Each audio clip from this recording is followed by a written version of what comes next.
This is Season 2 of Mobile Suit Breakdown, a podcast about Japanese sci-fi mega franchise Mobile Suit Gundam for new fans, old fans, and not yet fans, where we watch, analyze, and review all 40 years of the iconic anime in the order it was made.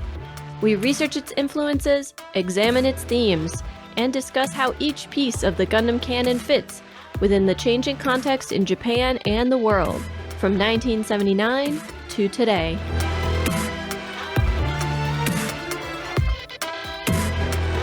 This is episode 2.40, No Rest for the Wicked, and we're your hosts.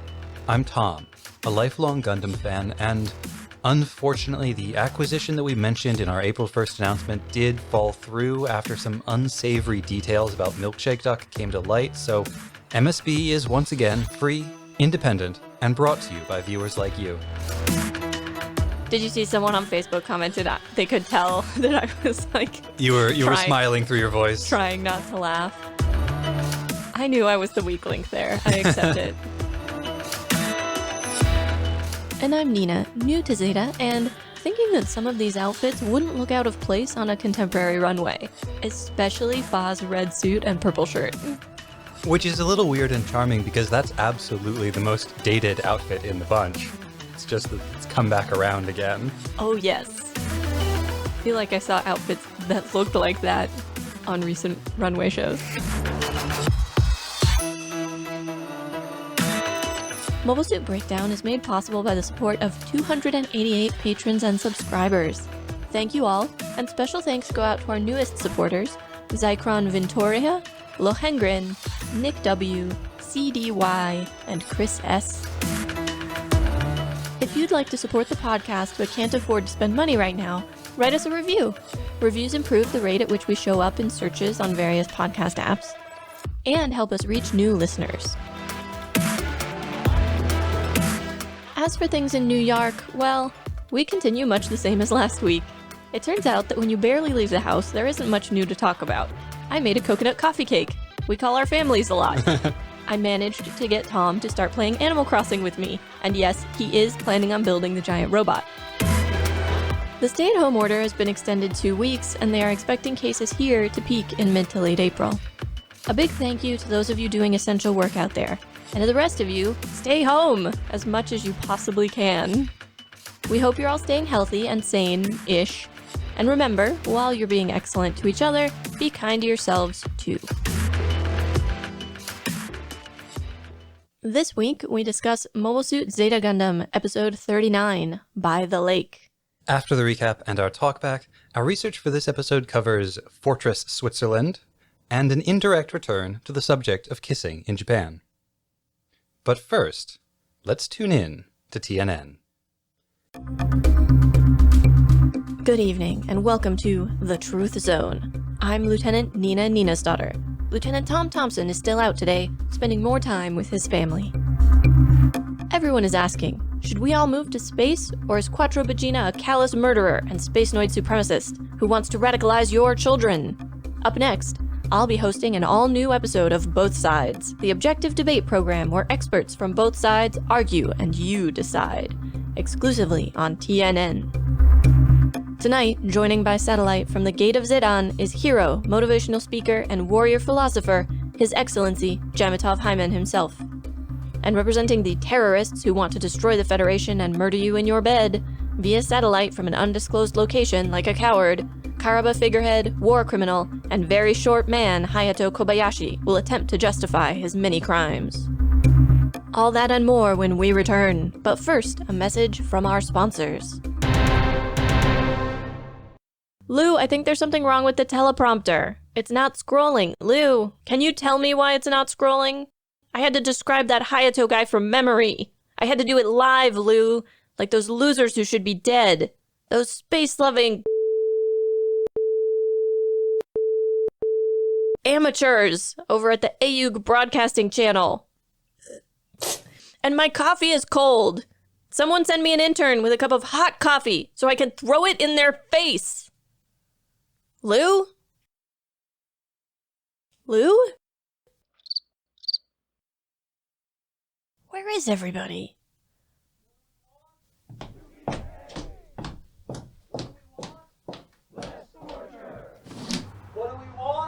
To be paid! What do we want? Less torture! Oh no. No gods! No gods! No masters! No masters! No lieutenants! No lieutenants! What do we want?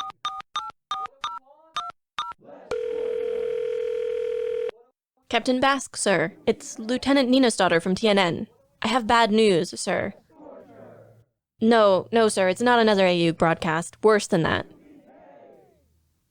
No, not as bad as that. The interns have gone on strike. Interns of the world unite! We have nothing to lose but our college credit! I think they want to be paid, sir. No, sir, I don't know why their trust funds aren't good enough. Maybe they've been buying too many lattes. Yes, sir. Understood, sir. Extreme measures? I'll see to it personally, sir. I don't know who raised these interns to be so ungrateful after everything we've done for them. But we'll see how long their strike lasts after I offer them a free pizza party and yoga in the break room. And God is my witness, I'll never get my own coffee again. And now the recap for By the Lake.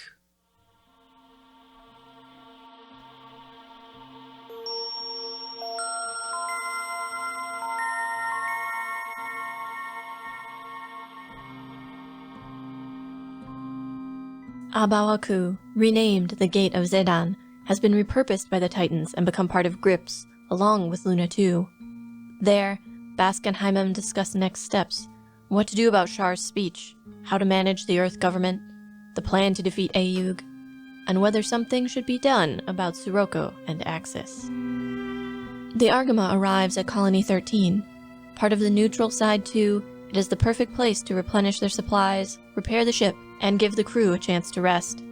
While Emma goes to monitor their supply shipments, Camille, Fa, Shinta, and Kum take the linear car from the spaceport into the colony to sightsee and relax a while.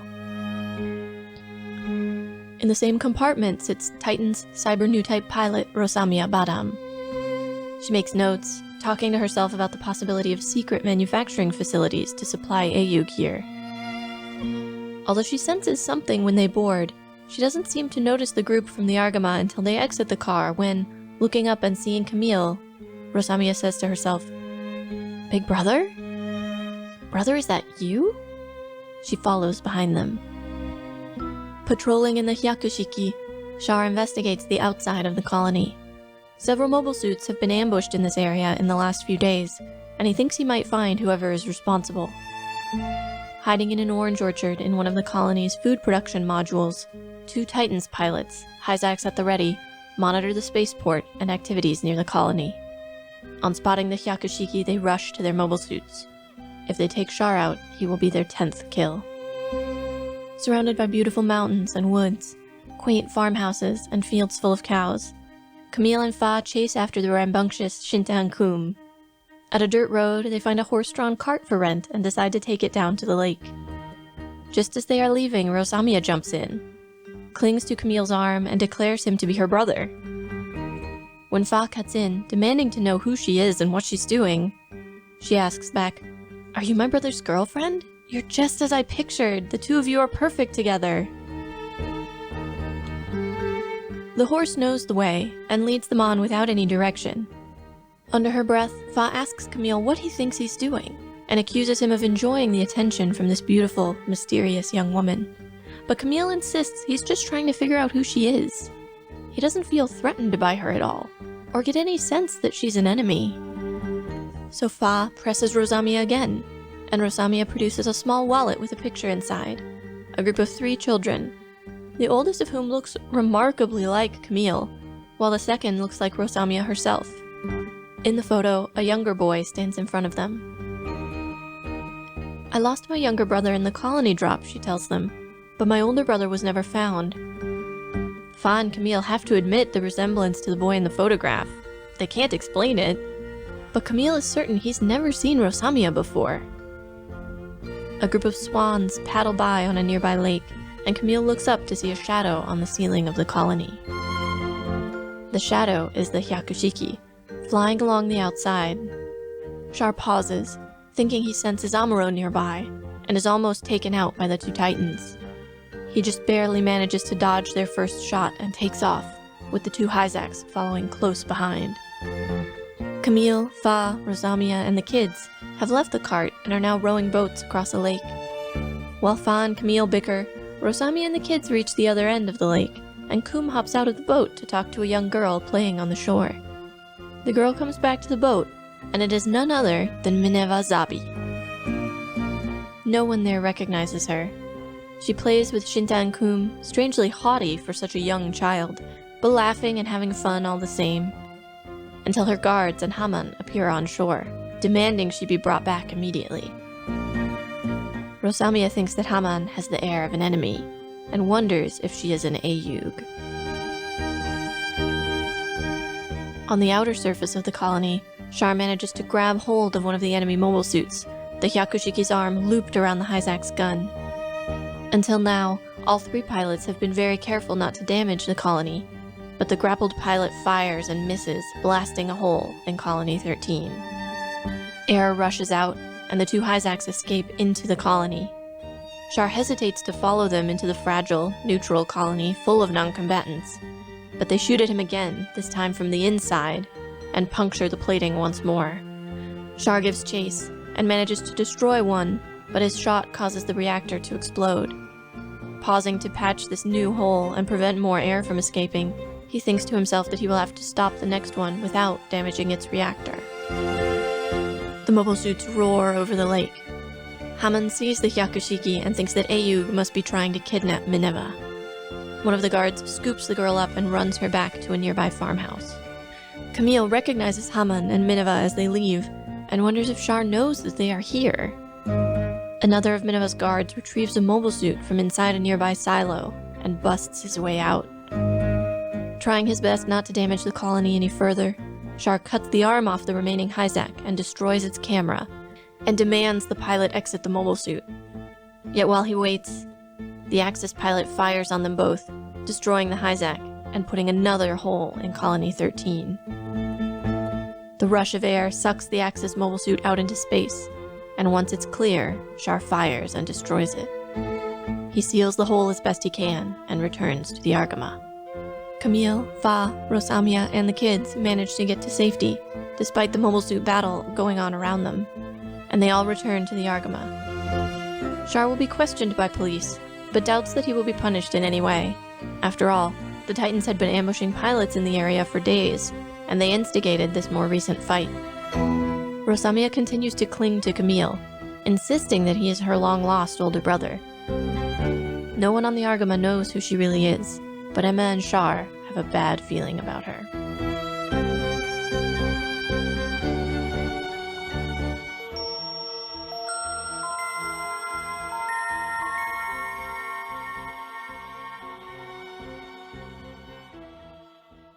On second watching of this episode, I'm now pretty certain that the birds in the lake were actually geese, not swans, like we thought they were on the first watch through. So now I'm really disappointed that we didn't take the opportunity to name this our Untitled Goose episode. Oh, ho, ho, ho, ho, ho, ho, ho. It's funny that you should bring up there being geese rather than swans, because it feels like a callback to the episode where Lala is at the Institute, which is on a lake, and she's watching the swans fly by. The swans, or the geese, or whatever, you fly by in a big group right before Mineva appears on the scene. Mineva and Lala, both people who trusted Char to look after them, and who he's failed. It's a really interesting connection, and just because they're geese and not swans doesn't mean that they aren't still meant to draw the line between these two events. It's interesting you should mention that, because I was thinking about the ambiguity around who Quattro senses when he's in the Kakushiki, because he says, oh, this feels like Amuro, which Quattro, everybody feels like Amuro to you. Every time he meets a new type, he thinks like, oh, could it be Amuro Ray? It's like he sees Amuro everywhere he looks. But that aside, he seems to say at the end, oh, I must have been feeling Haman Karn. But he knows what Haman feels like. Yes. Usually when he comes close to Haman Karn, he has lines of dialogue like, oh, could it be that woman? Right. He knows what her presence feels like. I did not believe that he had mistaken her for Amuro. I wondered if he was sensing either Rosamia or Minerva. I mean, I think that makes sense. We can imagine that he might have some familiarity with how Minerva feels, but if Minerva is just now coming into her own, she could be exuding a presence that is completely new to Quattro. He also, with the exception of their very brief reunion, hadn't seen her in like 7 years. Yeah, and also he doesn't pay a lot of attention to people who aren't already on his radar as potential threats or resources. So when Minerva was like a 2-year-old child or however old she was when he left, he probably wasn't paying that much attention to her. Yeah, I have a whole list in my notes of, well, it's not Camille because he knows what Camille feels like. And it's probably not Haman because he knows what Haman feels like. Maybe Minerva or Rosamia. Mm-hmm. Let's talk for a second about whether or not it could be Rosamia. We know that Rosamia is a cyber new type. We've gotten the impression that cyber new types don't feel the same way new types do. Mm-hmm. Quattro kind of talks about this with 4, that there's something different about her. And then that also ties into what Sirocco is saying at the very beginning about Reccoa, because Sirocco is talking about this plan that Basque has to accumulate as many cyber new types as possible and get them onto the battlefield. And Sirocco's assistant, his adjutant, tells him that they're looking into whether or not Reccoa could be a cyber new type. And Sirocco says, no, she's normal. But I don't think he means normal like an old type, because we've seen her have new type connections with Camille. So he must mean normal like a non-cyber new type. I also wondered if he didn't make a distinction between Reccoa's sense, which is maybe tied very specifically to people she has a strong emotional connection with, versus the more generalized and general purpose sense of a new type. The Reccoa may be receptive, like she can connect with powerful new types like Camille, like Sirocco, but she herself is not one of them. Right. This is right before he goes on to say she just really wants to depend on someone. She really wants to rely on someone. And so some connection between her desire for dependence and the fact that whatever abilities she's displayed, he does not consider them new type abilities. It doesn't get very well fleshed out, but the fact that he brings up that second point right on the heels of the first, I thought perhaps they were making a connection. Yeah, that could very well be. And then he goes on to say that she'll be a great pilot for the Jupitress, by which he means for him. She'll make a great asset for him, Sirocco. And so we can see all 3 of those comments all working together. And Sirocco being Sirocco, he knows immediately that she's not a spy. He can tell right away that he doesn't need to be concerned about her in that way. Which is probably the reason why she's already in a Titan's uniform. I'm sure Sirocco exerted some of his influence. The first 5 minutes of the episode is dedicated to all of these different developments happening over on the Titans side. We see that they've combined the Grips colony and the Gate of Zidane, which used to be a Bawaku, and Luna 2 all into one super space fortress. And it's all happening very quickly. We meet Basque and Jamatov, and they're having a high-level conversation about things we don't entirely understand. They mention a colony weapon. The colony laser. And Jamatov talks about legislative measures he's taken to ensure that Char's speech to the Federation won't have quite as strong an effect as it might otherwise. We know that Basque has all kinds of plans going on, and it was Basque who dispatched Rosamia. And Jamatov refers to her as a good woman, a good girl, which I'm going to come back to later. But we find out that despite Jamatov being perfectly willing to accept Sirocco's pledges, despite the fact that they must have supported the idea of allying with Axis, this is not, neither of these things have widespread support. Bask makes point one. He says, oh, if you give me free reign, I can take out Ayug, no problem. Really fast. And then we can deal with Sirocco and Hamon Karn. Mm-hmm. So these are allegiances of expediency, but are not intended to last very long. Yeah. I wonder if this alliance between Bask and Jamatov is real, in earnest, or if it's also, like the others, one of mutual convenience for the moment. If Sirocco defeats Bask, would Jamatov then be like, ah, yes, thank you for taking out that wicked advisor, my loyal henchman Sirocco? Right. Is Jamatov more closely aligned with Sirocco, with Bask, or is he some sort of third side of the triangle here? Could you imagine Bask teaming up with Sirocco to take out Jamatov? Not really. Hmm. Because in many ways, Bask and Sirocco are diametrically opposed. Sirocco is actually about having everybody go to space, just in a different way than Ayug is. Whereas Bask is all about Earth power. Is Sirocco's faction just like more fascistic Ayug? Like more centralized authority and control? See, I've always thought of Sirocco's faction as a cult of personality around Sirocco himself. And Ayug, despite the cult of personality around Quattro, is a little bit broader than that. Ayug is actually a coalition of space independence activists. But Sirocco's faction, to some degree, is also represented by Axis. But remember, when Sirocco and Hamon Karn formed their alliance, when Sirocco pledged his loyalty to Hamon and Minerva, your immediate response was, don't trust him, he is just playing you all for fools. True. I mean, this is what comes of having characters where you can't trust anything they say. You mean the entire cast? Outside of, like, Camille, Fa, and the kids? I mostly meant Sirocco. I think Hamon Karn has been very honest. I think Bask has been very honest.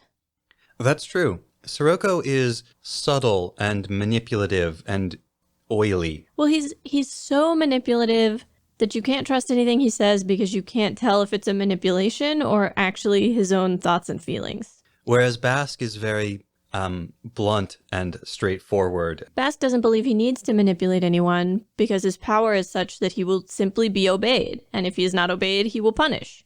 Like, he sees no reason for manipulation.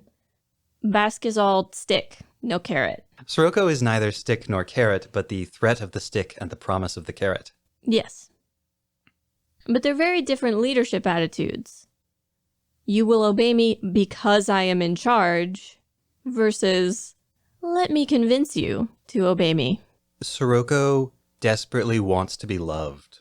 I think that's the difference. See, I don't think Sirocco wants to be loved. I think Sirocco finds it useful to be loved. So much easier to get someone to do what you want if they're devoted to you. I mean, you're not wrong. There's no particular sense of like joy from him. There's no sense that he's like, I love all this attention. It's so wonderful for me. He gets a little smirk or whatever. But I think Bask is completely right that Sirocco believes that he is the smartest, most capable person in the universe. Sirocco doesn't believe in anybody who is superior to him. At least when it comes to presence, he's not wrong yet. Every reasonably like self-aware new type who's encountered him has been like, oh, that presence.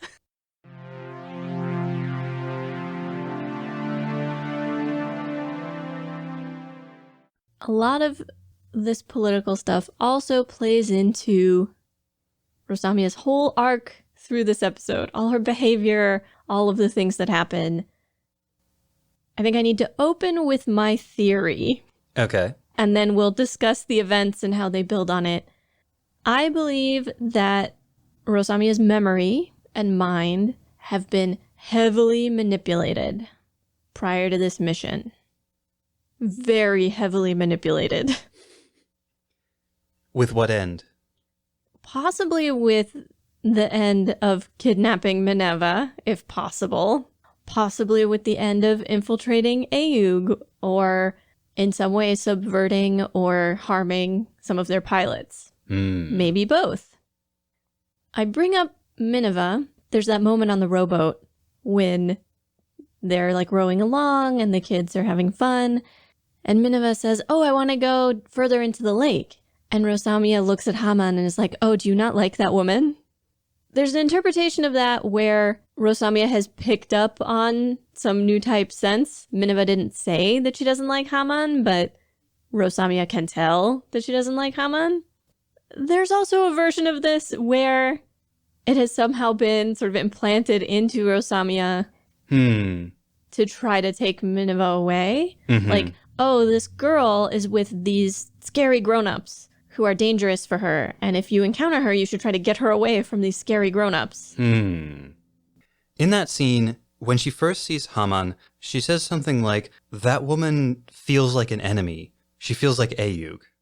And this is really important. This is something Rosamia says to herself, and other than that, there would be no reason for you to think that the Rosamia we see at the beginning of the episode, where she's very adult, calm, collected, she's clearly infiltrating the colony, knowing that she's a spy on a mission. She has her little like secret computer built into her briefcase. She even mentions, oh, could Ayug have secret supply lines here in a neutral colony? Right. So there's that Rosamia, and then there's this other personality that she refers to as Rosami, who is like, kind of feels like she's regressed to being a teenager or even younger. She's constantly chasing after Camille, like saying, older brother, Oni-chan. And except for this one flash when she sees Haman, you would think that there was a complete switch from the one Rosamia to the Rosami. But here we see that can't be what happened. She still has that internal thought process. Ayug is the enemy. I'm observing what's going on. Humorously, then Haman thinks that Rosamia is Ayug. Yeah, this whole episode is people thinking that other people have some grand plan and know exactly what's going on and are doing all these things intentionally, when in fact, everyone is just bumbling around and running into each other at random. You mentioned Rosamia switching sort of back and forth between a seemingly more aware persona and this sort of infantile persona. The other thing that happened repeatedly that brought that home for me is that every time Fa starts to ask questions, Rosami compliments her. Oh, you're just the sort of girlfriend I always imagined for my brother. You're the perfect girlfriend for him. You guys are so perfect together. And while it is done in the most unassuming, sweetest way, the timing betrays a certain amount of deliberate dissembling. Yeah. Okay, so let's assume the whole time she's conscious of what she's doing, she is infiltrating this group. Does she really believe that Camille is her brother? I don't know. I would have said no, but there are a couple of things about her behavior that are really irrational. You mentioned her arriving and being in spy mode, if you will. But she gives her luggage to a cabbie and then she leaves it there and takes off after them on the linear car. Yeah. Like, what? She's like, take me to the hotel. And then just walks away. And she gets on the car before them, which could have been like very good spycraft. If you know where your target's going to be and you can get ahead of them, they don't feel like they're being followed. But she gives no sense of recognizing them or knowing who they are until they get off the car. She gives no sense of watching or listening to them until they leave. She's just sitting on her laptop. I don't think she's actually following them before she has that moment where she says, "Brother?" I think that she must have been at least a little bit earlier than that, because when Emma gets off at Lucerne, Emma gets off a stop before because she's going to check on the supplies. Rosamia makes a note of that. She's like, Lucerne. But then she stays on to follow the Camille group. I don't know. I did not get the sense that she was following them until she sees Camille and goes, "Brother?" Which would mean that she has to think that's actually her brother. Yeah. If she doesn't, really, then it's an incredible performance. Well, and why bother with all of the solo when they can't even hear or see you? Brother, is that you? However, she never does any of the things that I would expect a person to do on being reunited with a long-lost sibling. She never once mentions his name. She only ever calls him Oni-chan. She only ever calls him brother. She never once mentions their dead younger brother's name or their parents. She doesn't talk about what she's been doing since the war. She doesn't ask him what he's been doing since the war. There are no tears. There's no surprise, even. There's only this giddy, oh, I'm so happy to see you. Oh, big brother, I'm going to cling to you forever. Yeah, he clearly does not know or remember her, and she does not react to that in a logical way. You know, if I hadn't seen my brother in 7 years, and then I saw him again and he didn't know who I was, I would be trying to figure out what had happened. I would be trying to explain. Nothing. Yeah, from her it's just a stubborn, steadfast insistence that he is in fact her brother, and that photograph. Which, okay, point one, having a photo together doesn't mean you're siblings. And that lays aside possible photo manipulation. Which would have been a lot harder to imagine in the 80s, but was absolutely a thing that could be done. Right. I mean, I assume that it's a legitimate photograph, but that they're not siblings. So you think it's really Rosamia and Camille as children, but not siblings? Or just lookalikes? I don't know. I sort of think it's them, or I don't know. It's hard to say. As Sure. you've pointed out, Camille does have memory problems. Rosamia's memory is probably Swiss cheese. She got the old 4 treatment.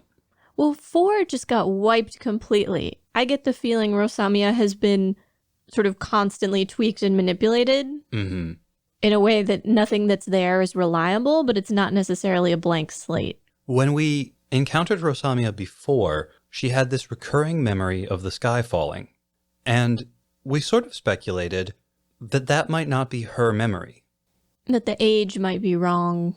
Yeah, it was a memory that was very motivating for her. Right. It made her hate Ayug, it made her loyal to the Titans. And we could imagine that such a memory could, in theory, be implanted, that it might be useful for a lot of cyber new types to be given a memory like that. The other thing that leads me to speculate that she's been heavily manipulated is the difference in personality between this appearance of her and her appearance previously. She was so fragile before. But also vicious and vindictive and cruel in combat. Yes, like very fierce, but sort of desperate for the support and praise of her commanding officers, terrified of doing badly, terrified of the enemy. I mean, she clung to Blutarch kind of the way she clings to Camille in this episode. Yeah, but there was a sense of emotional volatility. Here, the emotions still feel wrong, but it's very one note. There is no volatility. It's all the same. Except for that subtle difference between the saccharine, clinging way she relates to Camille versus the more, like, manipulative way she deals with Fa. And then, of course, there's the almost completely different way that she interacts with Haman. I do not understand why Camille brings her back with them. Well, do you actually not understand why Camille does that, or is this a way of saying that you think it's the wrong move? Because I totally understand why Camille, I have a savior complex for every woman I meet, Bidan, would bring her back to the Argama. I'm just a little creeped out that he, as Fa points out that he's a skirt chaser, and he says, what's wrong with that? But he's chasing this particular skirt by pretending to be her brother? That makes me a little uncomfortable. I earnestly don't think Camille is chasing this skirt. Fa does accuse him of being a skirt chaser, and that's valid, and I think that's why he was like, so what's wrong with that? But then he says, but really, you're not giving me enough credit. Like, there is something weird going on here. Camille's trying to figure out what it is. And maybe save her a little bit while he's at it, because that's what he tries to do with every woman. This is what he did with 4. It's what he did with Sarah. Like, join me on the Argama, and we'll figure your thing out. Yes, This is the first one who's actually agreed to go with him. but you'd think he'd have learned by now that it's maybe not smart to put your entire ship in danger because a winsome lass seems to need your help. What do you think the chances are that this is like written in boldface in his profile in the Titans intelligence agency computers? Like, Camille Badan will do anything to try to save a cute female pilot. Assuming your theory is correct, that in fact she has been heavily manipulated, it seems likely to me that she's been manipulated specifically for this mission, and probably with the intention of exploiting known vulnerabilities in the AUG Argama crew, and Camille's middle name might as well be known vulnerabilities. This is where I wanted to come back to the comments from the commanding officers about Rosamia being a good girl, a good woman. Because I suspect what they mean by that is that she's exceptionally pliable and willing to like undergo whatever weird experimental memory manipulation they deem necessary for her missions. Yeah, I mean, if she has no consistent personality and she's just a series of constructs that they lay over her, of course they would say she's a good girl because she's incredibly useful to them. She's pliable, she's useful, she's exactly what they want her to be. It makes me think of The Tale of Genji, actually. I believe it's arguably the oldest novel ever written. Certainly it's the oldest one in Japanese, and the main character, Genji, the Shining Prince, at one point in the novel, decides that he's fed up with all of these women. He's going to create the perfect woman. He's like the opposite of fed up with women, but go on. How would you characterize him? I mean, he's a womanizer. Maybe a skirt chaser? Maybe. But what's wrong with that? But he has a discussion early in the novel with some of his friends about what would the perfect woman be and whether or not she exists. And what comes out of this conversation is that his perspective is you'd only get the perfect woman if you essentially like raised her yourself. Creepy. And the woman he is in love with is married and he's not able to have an affair with her. And so he, in a semi-culturally sanctioned way, kidnaps her like niece. She's some relation of the woman he's in love with, and so there's a physical resemblance. This is all so creepy, but please continue. Yeah, and she's quite young, and he has her like raised on his compound, and eventually they get together. Cool. He's only in the first third of the book. I thought it was the tale of him. Yeah, but he dies pretty early on. It's a really long book. I've never finished it. I've started it half a dozen times. So that's extremely gross. And I think it's what is going on here psychologically for Basque and Hyman. Like, these are not men who have any appreciation for women as people. I mean, look at the organization they run. So apart from the bigger picture questions about Rosamia, what is she really? Is she trying to infiltrate the Argama? The whole sequence with her, Shinta, Kum, Camille, and Fa is also about Camille's relationship with childhood. Of course, Rosamia is talking to Camille about a childhood that may be fake or may be real, but either way, he doesn't remember it. It's a childhood from which he is separated by some gulf. We also see early on when they're in the linear car, Shinta and Kum are entranced by the experience of riding in the linear car, of seeing space whooshing by. It's like they're flying. And this from kids who live in a spaceship. Think all the way back to the very first episode of Zeta. And the first time we see Camille, he gets into the linear car and he looks out at space and it's like his mind is blown. It's like the most amazing experience he's ever had. We get the impression this is not the first time that's happened to him. Like, for Camille, the wonder of space is an intrinsic part of his childhood experience. And the fact that Camille no longer feels that or no longer experiences that is a really sad sign of his growing up.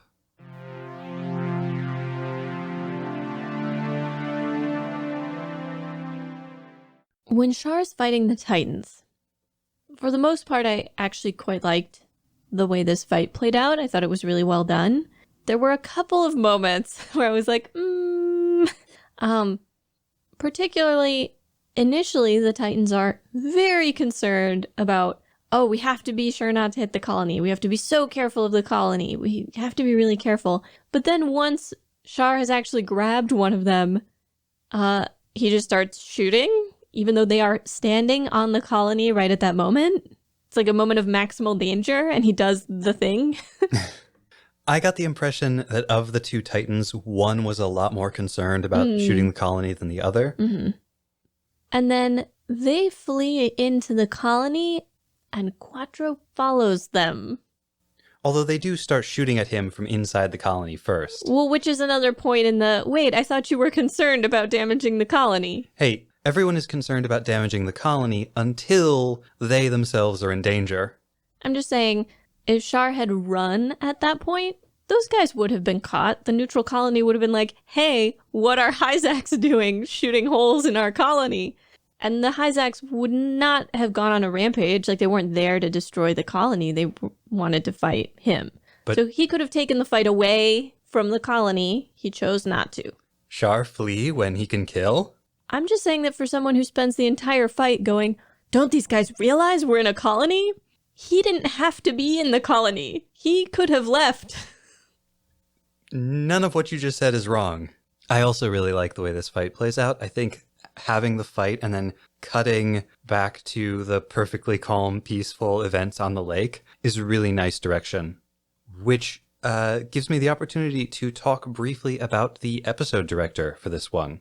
As you know, there's the overall director for the series, and then each episode has its own director, who, at least for Zeta, is also the person who does the storyboards. So he lays out how the episode is going to work, and then he oversees the full creation of it.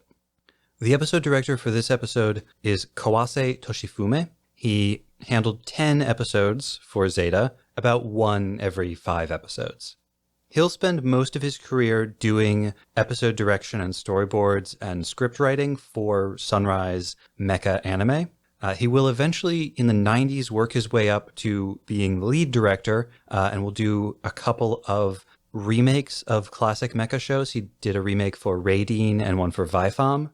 And then, in the mid-2000s, he was in charge of the project, probably most famous in the West, Beyblade. And looking at the other episodes that he directed for Zeta, there is a tendency to do these kind of interwoven storylines with cutting back and forth between action and calm.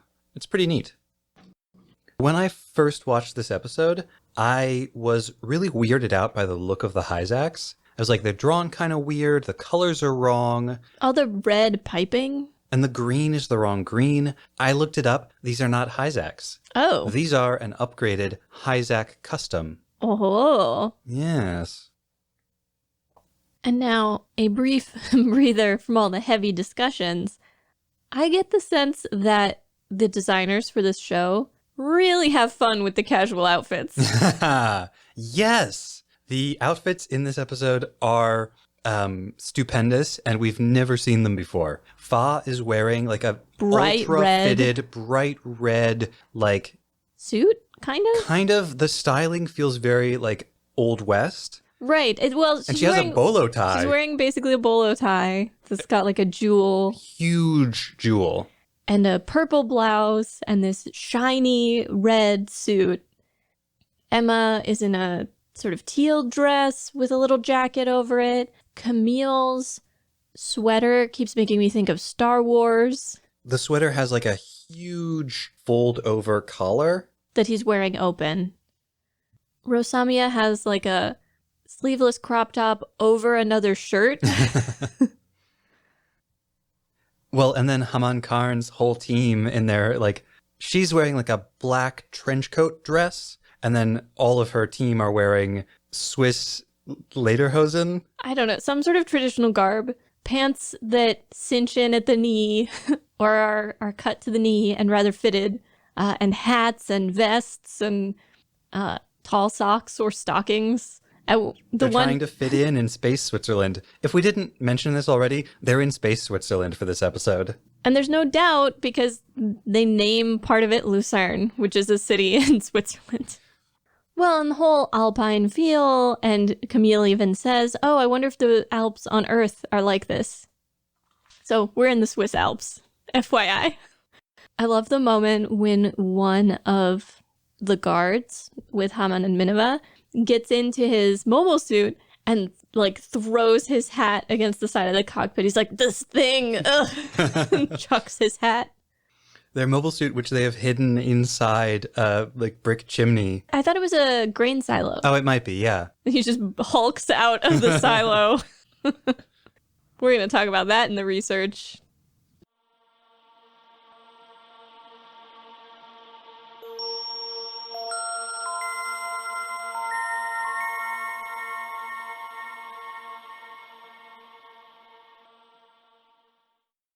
And now our research. First, the secret fortifications of Switzerland that may have inspired part of this episode. And then, indirect kissing in Japan.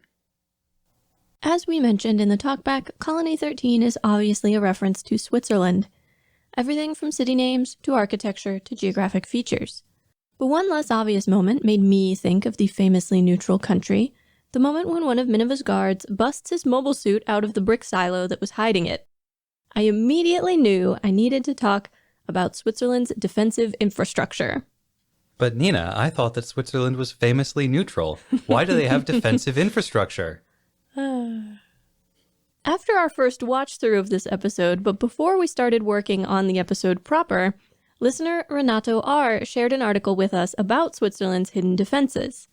I don't remember now what brought it up, maybe he was thinking ahead, but I used said article in this piece, so thanks Renato. Previously, I had read about the Swiss defenses in the context of actions taken and things built during and after World War II, but the theory behind it all dates from much further back. It is called the National Redoubt. I will not attempt to pronounce it in French or German. And it is a defensive plan developed by the government starting in the early 1880s to counter possible invasion. A redoubt is a refuge, a fortification within a fortification. Boiled down, the National Redoubt's purpose is to deny any invading force the use of existing transportation infrastructure, roads, railways, tunnels, bridges, mountain passes, and so on. Without that infrastructure, the Alps become nigh impassable. This either discourages invasion attempts completely or slows them significantly, allowing plenty of time for the population to shelter within a secured perimeter. It is an example of the military strategy of defense in depth that, quote, seeks to delay rather than prevent the advance of an attacker, buying time and causing additional casualties by yielding space.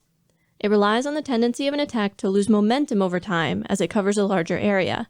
A defender can yield lightly defended territory in an effort to stress an attacker's logistics or spread out a numerically superior force. Fortification began after completion of the Gotthard Railway, an important railway connection between northern and southern Europe.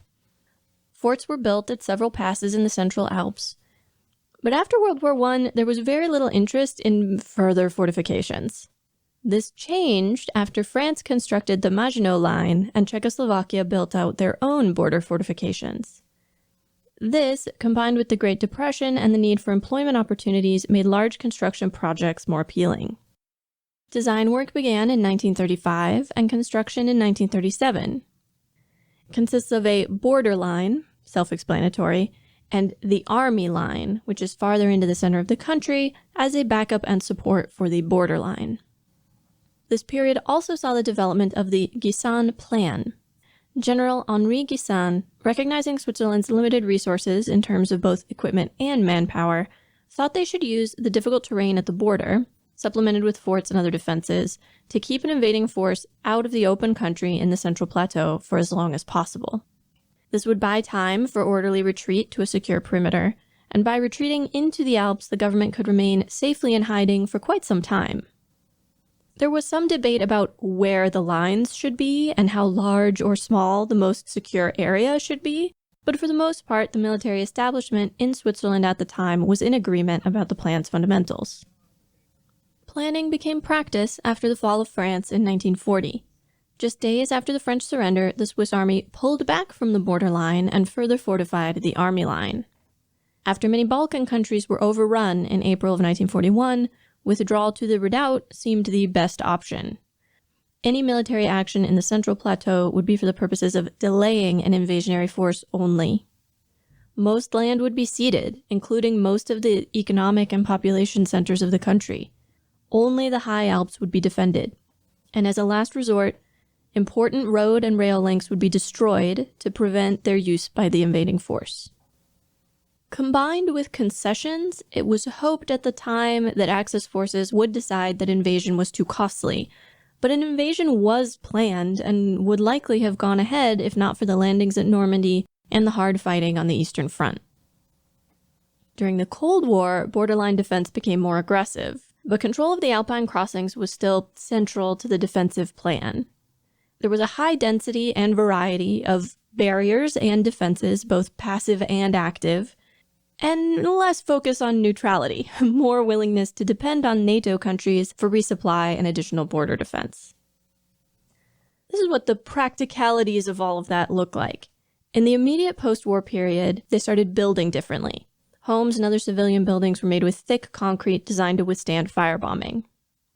In the 1960s, households were required to build their own bomb shelters or to contribute to the construction and maintenance of community shelters. And building codes still require blast shelters. Blast shelters like the one that our heroes wind up in after the colony gets hold? Indeed. In many towns, underground parking garages can be sealed and used as community blast shelters. It is estimated that by the 1980s, 80 to 115% of the Swiss population could be sheltered underground. It's basically recognized if they're going to provide shelter to the population, then every member of the citizenry is entitled to that shelter. So there has to be enough shelter space for everyone. They famously mandate military service for adult men, and that said men take their service weapon home with them after they complete service. This is why Switzerland has one of the highest rates of gun ownership in the world. Not as much as the United States, but close. The closest of almost anyone else.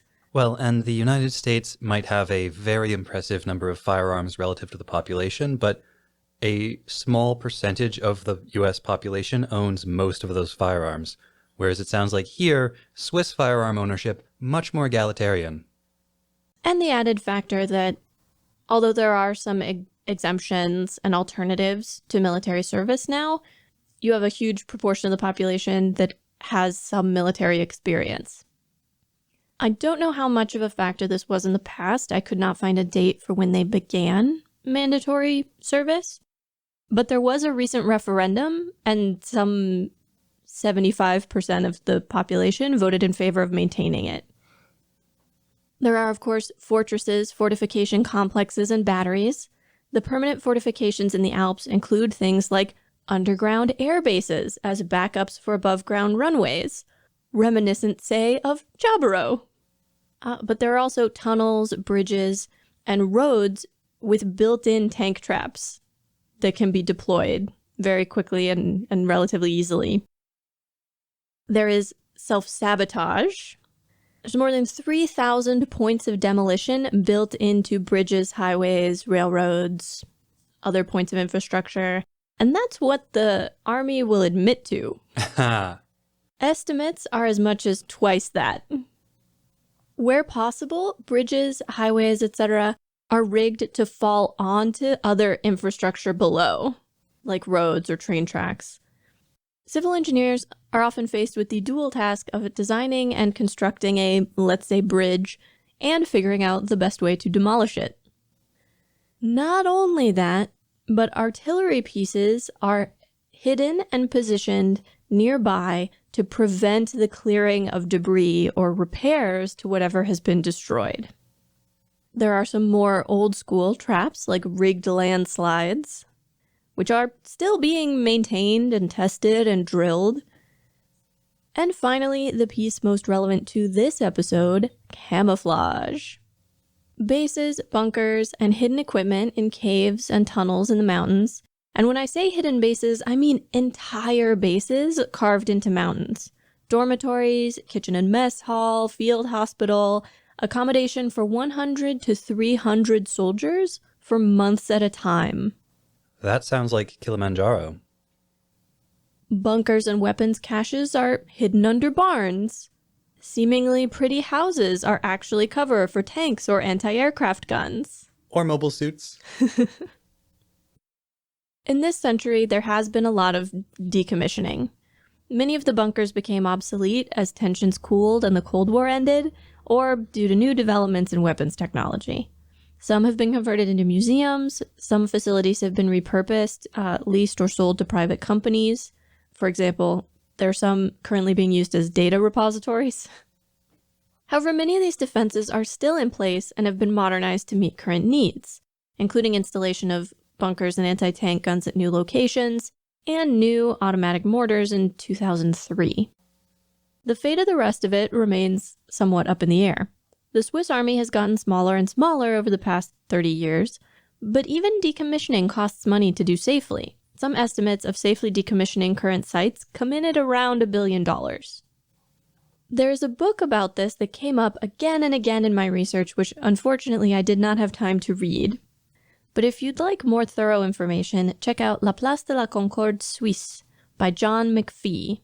The blurb describes it as a journalistic study of the Army's role in Swiss society, and many of my sources relied on this book for their own work. It was published in 1983. Clearly, someone on the staff at Zeta was taken with the idea of war machines hidden in these bucolic surroundings. It's dramatic, startling, impactful. Yet these are not Colony 13's defenses that are hidden. There is no sense that neutral colonies in Zeta have armed themselves in order to defend their own neutrality. The closest thing I can think of to an armed colony defending itself was Side 2? Was it Side 2? Where they tried to gas the colony and the mayor had AUG support. I don't remember which side it was, but I remember what you're talking about.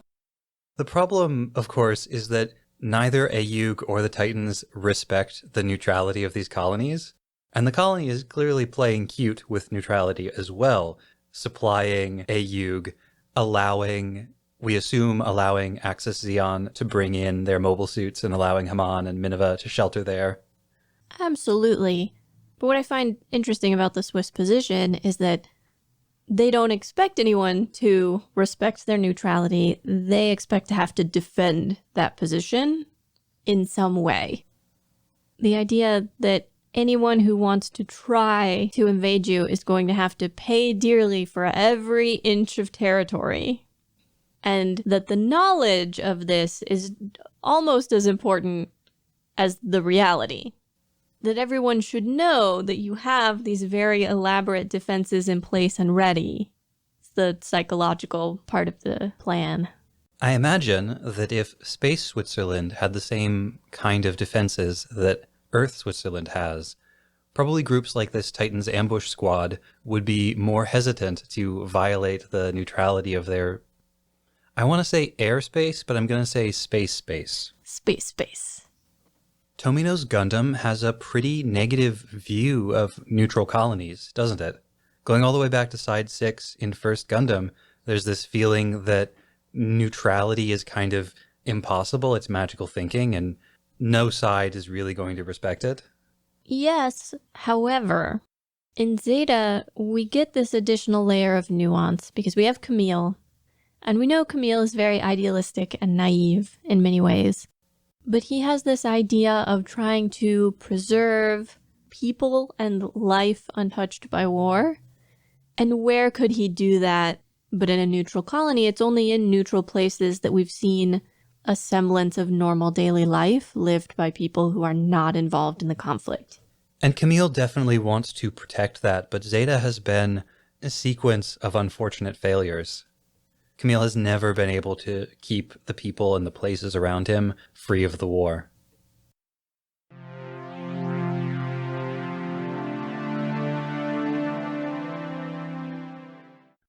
At the end of this episode, after Camille brings Rosamia onto the Argama, there's a brief bit of romantic comedy in which she and Fa compete in trying to get Camille to take a sip from their drinks.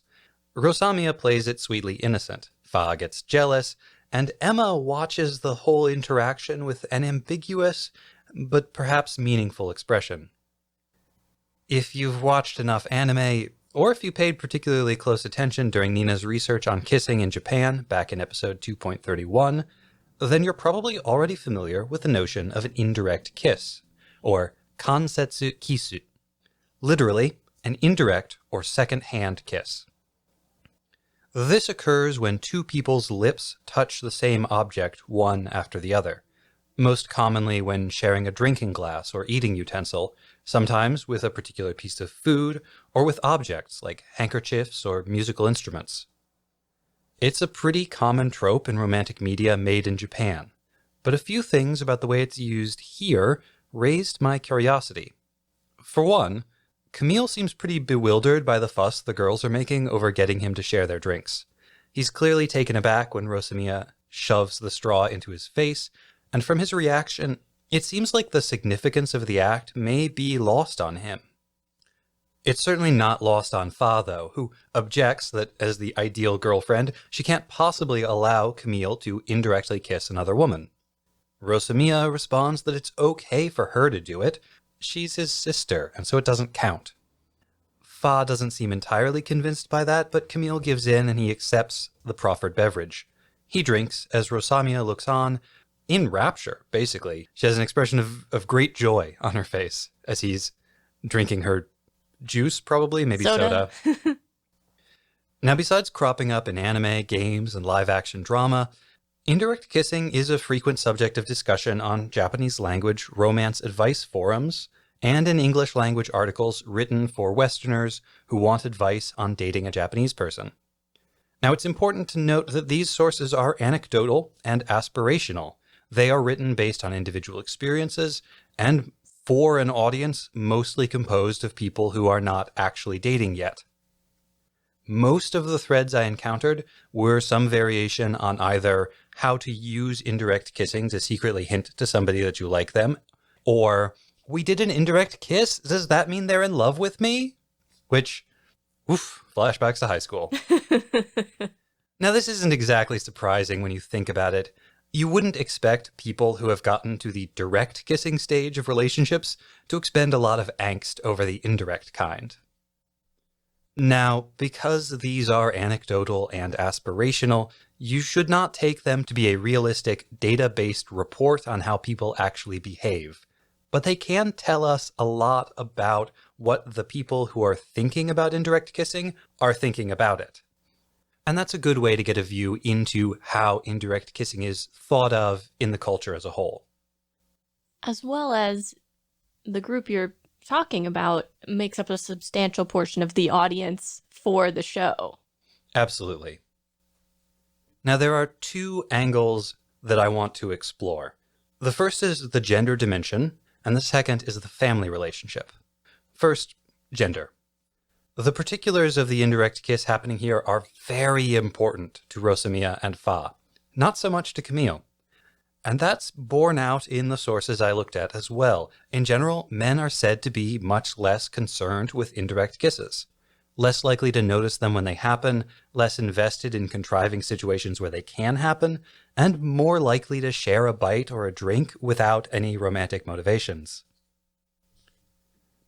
A lot of these discussions either describe the indirect kiss in gendered terms as a tactic used by Japanese women, or they're cautioning women against assuming that an indirect kiss is a sign of a man's interest. Although, my favorite is probably the one called something like, "Does he really care about you? The 9 ways that a man can respond to an indirect kiss, and what they say about him."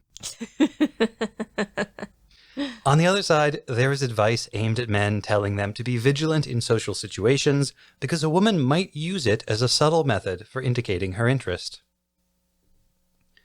While every couple is unique and courtships can vary, as a general rule, Japanese dating practices involve a substantial feeling out period that is characterized by gokon, social events where two separate groups of friends, usually one that's all men and one that's all women, get to know each other. If things go well during this phase, individual couples will start pairing off, and they'll begin what we in the US would think of as the early phases of dating, meeting for coffee, going to see a movie, walking in the park, and so on. During the initial group exploration phase, it's expected that people will express their interest in subtle, oblique ways. Likewise, similar to how things work in the US, it has traditionally been expected that men will take more of the initiative. Of course, this subtle, tactful version of the Gokon that I'm describing is an idealized one. There are plenty of horror stories about boozy, debaucherous Gokons where extreme social pressure is used to manipulate and abuse people. But let's say it's the other kind. Things are going well, and people are starting to show interest in each other. The goal of the game is to wind up with one of the other players, but the rules forbid anyone involved from expressing their interest openly. And that goes double for the women. Hence the need for tactics like the indirect kiss, and the endless anxiety over what such a thing means. And thus, all of those advice columns and discussion threads.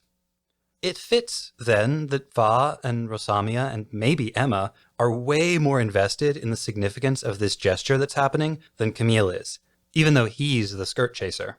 So, okay, that checks out. Second, the family relationship.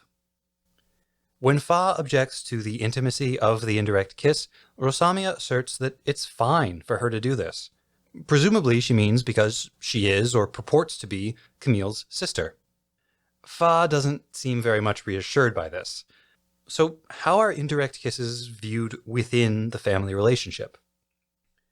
Going back again to Nina's earlier research on kissing generally, the ethnographic studies she cited found little to no evidence that family members gave any special significance to the act of touching their mouths to the same intermediary objects, while, for example, sharing food or drink.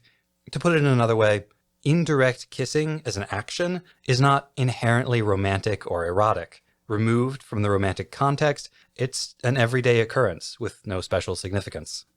I would caveat that it is a gesture of intimacy, but not necessarily romantic intimacy. It can also be like familial intimacy, to share some food, like an ice cream cone or something. So it still denotes closeness, just not inherently romantic or sexual closeness. That's really important. And what's really interesting about this is how aggressive Rosamia is being here. She must have missed the memo about this indirect kiss being a subtle, covert gesture, because she is shoving it in his face and demanding that he have some. Actually, she's doing here what she's been doing ever since she spotted Camille. She's aggressively forcing a level of physical and emotional intimacy with him way out of proportion, either with their actual relationship, they've just met each other, or with the one that she's claiming, that they're long-lost siblings who have just been reunited. Her forcefulness in this regard has put Camille and Fa off balance all episode long. It's like just rude enough to push the boundaries, but not so rude that anyone can say anything about it. While it's an open question whether she's doing this innocently or deceptively, she's definitely doing it. So it's nice here at the end to see it expressed physically, as she puts a hand on his chest and she shoves her drink at his face, while he kinda half-heartedly tries to fight her off. In another tie-in to some previous research, wanting or demanding intimacy in excess of what's sort of like appropriate to the relationship context is common in people with insecure attachment. And remember, she did something very like this with Plutarch. She didn't try to get him to drink her drink, but she did like put her hands on his chest and sort of force a level of physical intimacy that was way inappropriate given their relationship. During the talkback, Nina talked about the difficulties of having a character who is so manipulative, so deceptive, that you don't know what it is that they want or when they're being truthful. And we have that same problem with Rosamia here. We can see that it makes her ecstatic when Camille accepts the proffered beverage. But we don't know why. Is it because she's trying to create an intimate emotional connection with him because she thinks he is her older brother? Is it because as Fa seems to suspect, Rosamiya is actually trying to create a romantic attachment with Camille. We don't know. We don't know how much of it is deceptive, how much of it is in earnest. Maybe she's just doing this to keep Camille off guard, to make it easier for her to infiltrate the Argama. Maybe it's completely and totally honest. We'll have to pay attention in the episodes to come and see if we can figure it out.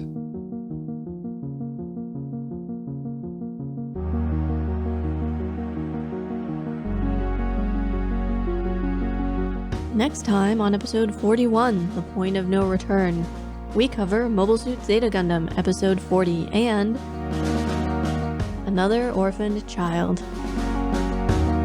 That girl ain't right. Feeling blue. Shiroko mansplains feelings. Fly casual.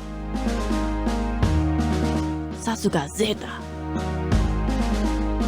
Camille experiences all 5 stages of grief. You can't save them all.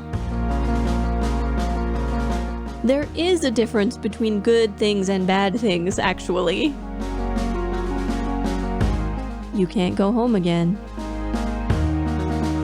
And this has never been more true of an episode, you will see the tears of time.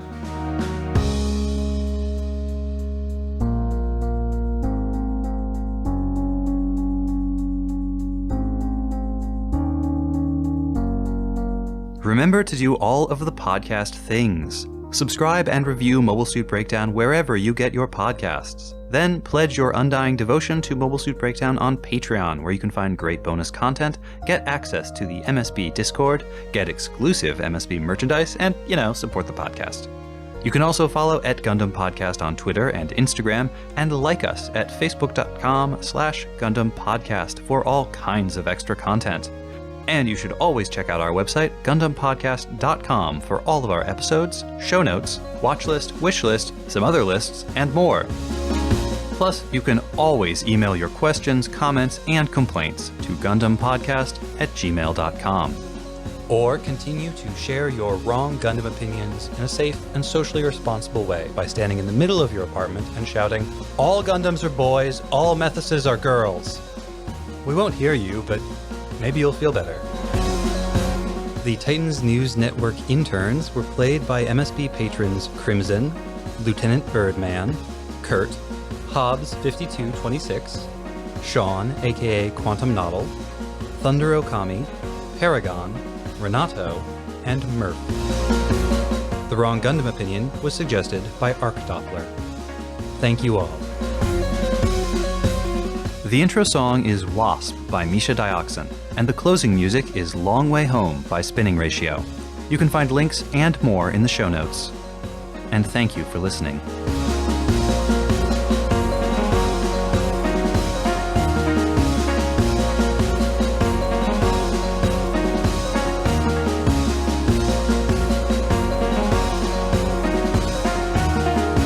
I didn't send you the script, did I? No.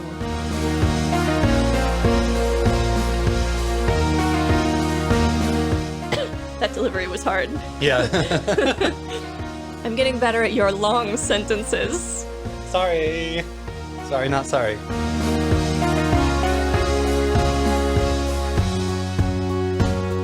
You gonna bleep? Yeah.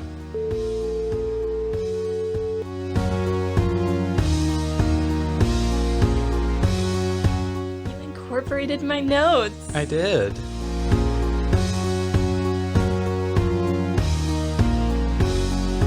I have kind of a funny opening, but it may not, it may be a little, off the rails, so I'm gonna say it. Try it, yeah. Let me know if you have any response to it.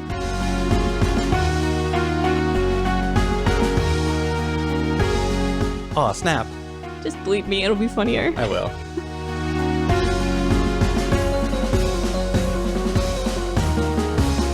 Shinta keeps repeating it over and over again, Camille's little sister.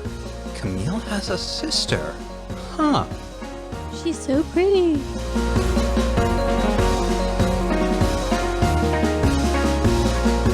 Never mind about parents or any other family or what I've been doing since then.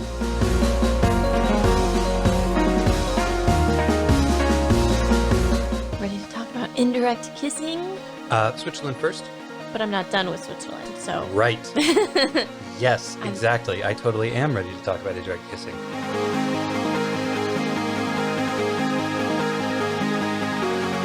I don't want to step on your toes, but I was, it's very much in keeping with all of her behavior. Ow, so my far. toes.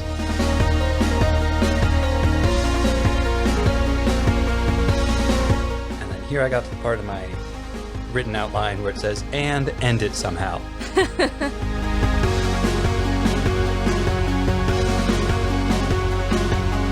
This is all fascinating so far. It's a good It's one. really good. What kind of word do you want? Blah.